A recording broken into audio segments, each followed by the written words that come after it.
Hi guys, this is Becca and this is video 15 of 2018. I thought I was going to be able to tell you that this was the end of insects, that you were not going to have to look at any more roach drawings, but unfortunately there's more to come.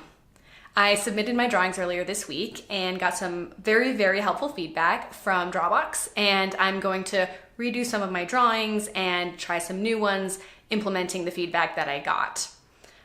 It was very long, but to get to the point, it was essentially that when I started adding in details and making the drawings a little bit more fleshed out, I basically completely forgot about the whole point of the exercise, which is that it's supposed to be about contour lines and creating shapes that fit three-dimensionally in space. And instead I just got super sucked into all the details and ended up relying on the photo too much, copying from the photo, and not really thinking about how the shapes actually fit together and just trying to make something that looked cool. So while some of the drawings are kind of cool, I sort of missed the point here, I think, on some of the end ones, but some of them are okay. But I think in general, kind of the further along, the further I got away from the actual point of the exercise, which is such an obvious trap. And it's like, you know, going in, you're like, don't do it. Don't get sucked into the details, and then sure enough, you like fall right in, you know, classic.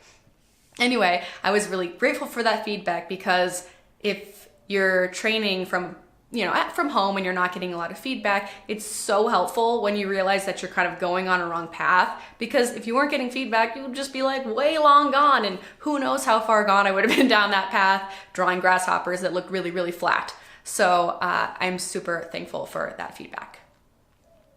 One of the big takeaways that I wanted to point out was that you really have to have multiple reference photos to get an honest understanding of the shape. So my problem was that I was picking a photo that I liked. I mean, one of my many problems. But I picked a photo, and then if I didn't really know what was going on, I just kind of guessed, or I just drew what I saw, which if you want to be good at drawing, you have to know where everything is. You have to actually have a three-dimensional model. You can't just guess or hide things. So part of it was that I was kind of lazy and I didn't really want to look at 100 grasshopper pictures. But in retrospect, I should have just taken the time and done the photo research and used those to give myself a better understanding of the individual insect and how it looks in various perspectives.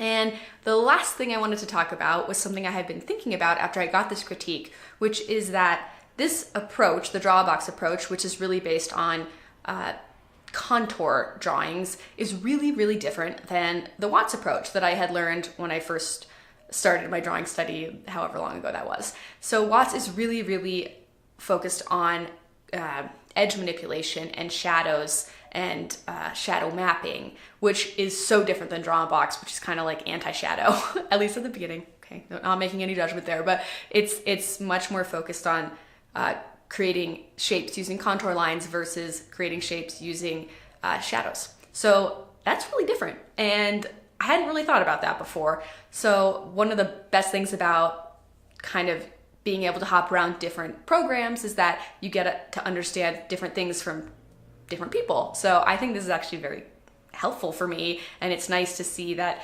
there isn't just one way to do things and that you can gain different information from different places.